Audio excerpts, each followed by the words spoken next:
Hi, I'm Chris Henderson, and this is the first in our fabulous series of Women Making a Difference and Women of Courage.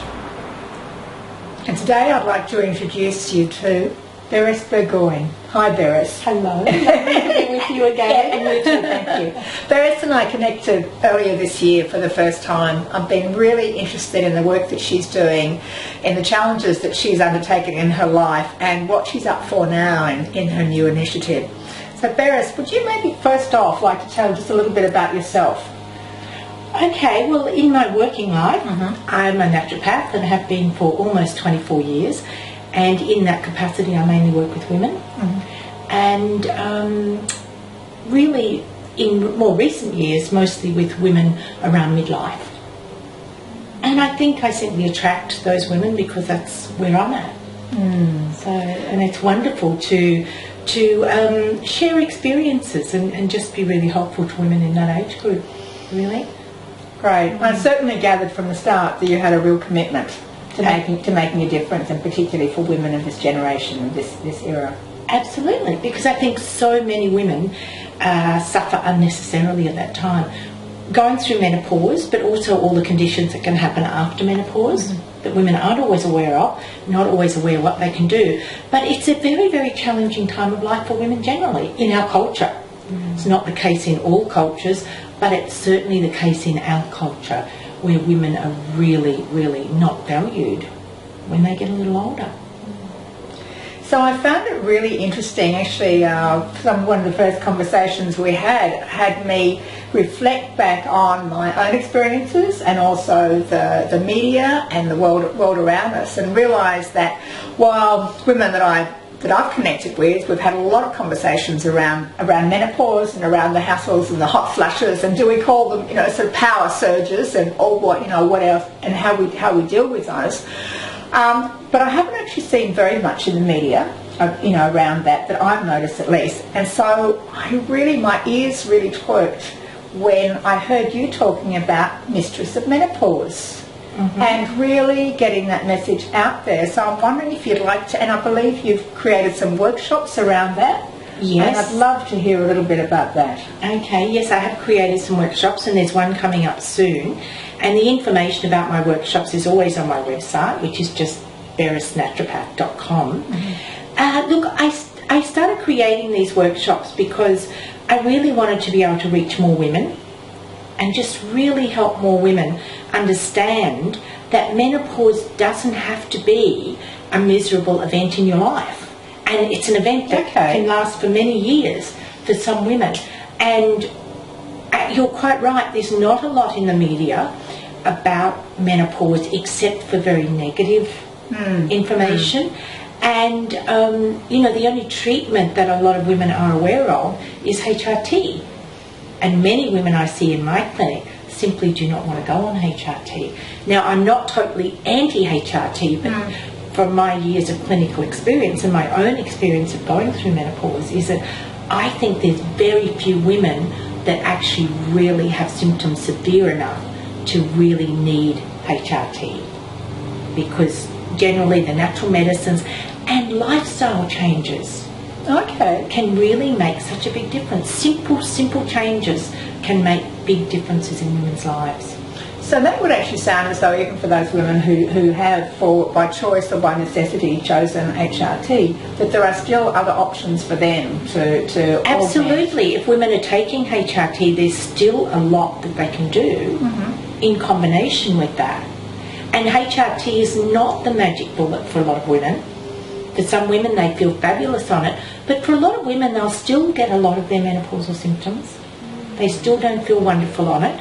So, there's a lot that can be done, and I think that's what is not out there in the media, and that's the message that I want to get across. I feel really passionate about this, and sometimes just downright angry about how women in midlife are actually treated in our culture and what they have to deal with. And especially today,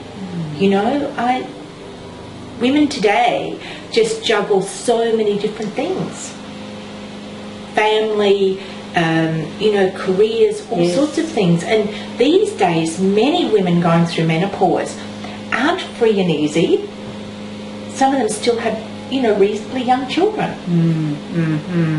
that they're dealing with as well. Absolutely, and it's about juggling those roles, isn't it? Creating a balance across those roles. So is that something also that gets addressed or looked at during your Mistress of Menopause workshops? Absolutely. Yes. It's really, and look, I think for most women, what we need to do more of is self-care, self-nurturing. We do so little of that. It's always about caring for other people, and many women feel very guilty when they start taking time out for themselves. But the reality of it is they can take care of other people much better, of course, if they're taking care of themselves. We all know that, but we're not always so good at actually practicing it.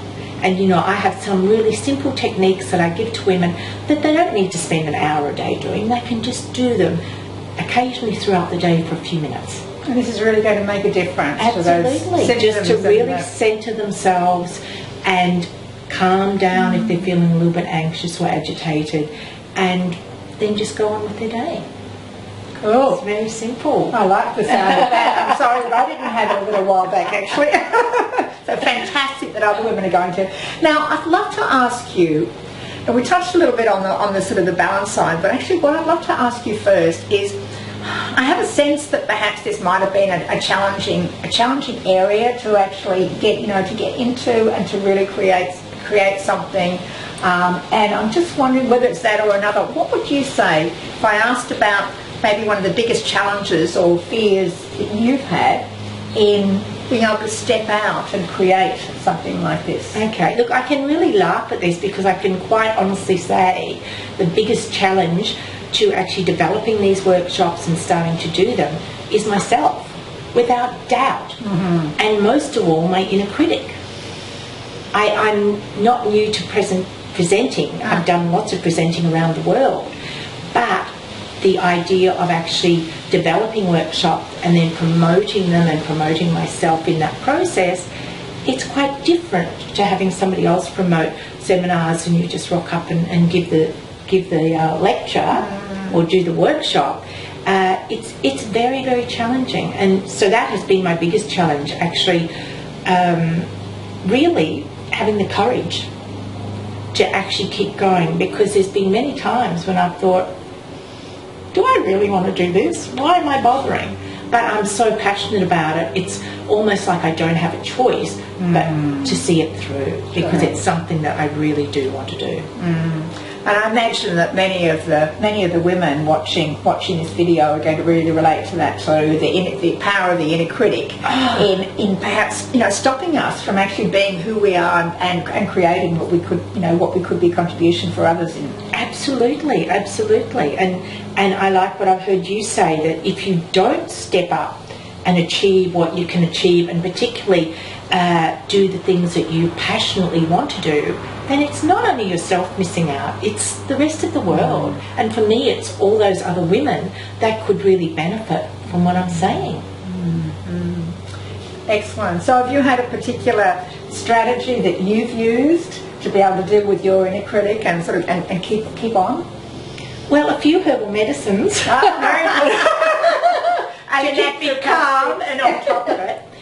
But look, I think a lot of self-talk, a lot of patting myself on the back when I have achieved little steps that I've needed to do along the way. But I think most of all is getting into the habit of noticing the self-criticism, the negative thoughts, and putting a halt to that immediately. And I have a little mantra that I say to myself, and that is, I observe my thoughts and I empower only... Sorry, start again. I observe my thoughts and I acknowledge only those that empower me.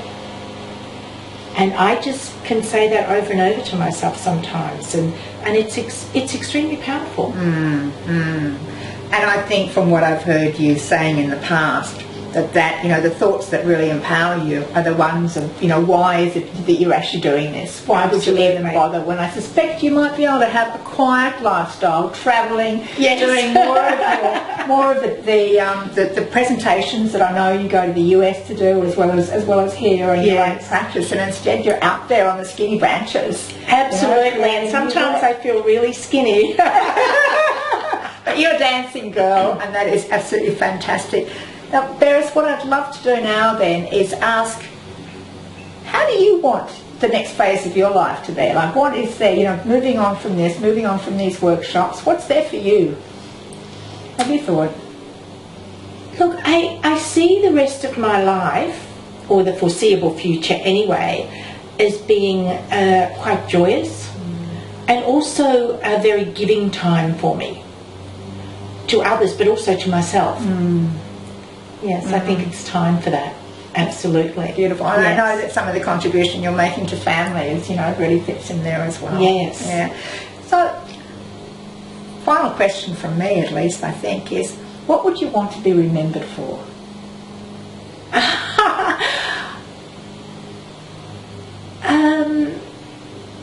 I think for bringing joy. Yes. I think if just one person, perhaps, when I go, could say, Berris really brought some joy to my life, I'd be very happy with that. That is beautiful. That is really lovely.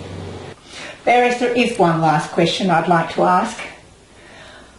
What would you like to say, what if anything would you like to say to women out there who are watching this video? Look, I would say have courage. Don't buy into the negativity that's fed to us, particularly as older women.